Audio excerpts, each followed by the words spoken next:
De l'eau de pluie mélangée à des eaux usées.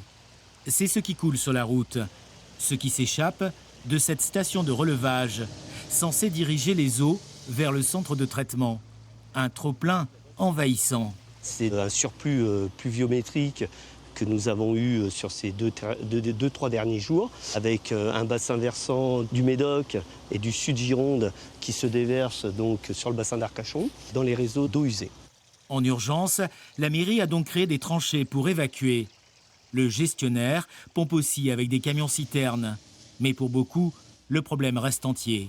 Tant qu'il n'y aura pas les canalisations qu'il devrait y avoir à ce niveau-là, puisque de toute façon, on est toujours sur des canalisations qui datent de je ne sais combien d'habitants. Et maintenant, plus ça va, plus il y a de monde qui habite ici.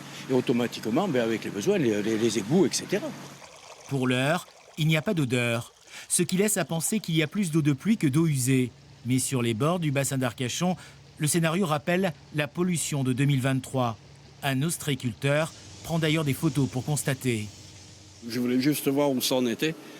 Voilà, on ne voit pas encore de colombins et de papier toilette ressortir, mais voilà, c'est toujours inquiétant.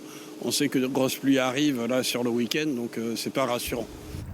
C'est toute la filière de l'huître qui s'inquiète désormais. Nous, le premier objectif, c'est de ne pas rendre les gens malades avec nos productions. Et puis deux, c'est de ne pas perdre notre chiffre d'affaires, quoi. C'est ça qui est déplorable aujourd'hui. Nous sommes très en colère de ça, parce que nous n'avons qu'une peur, c'est être à nouveau fermés et de ne pas être indemnisés pour les pertes qu'on subira.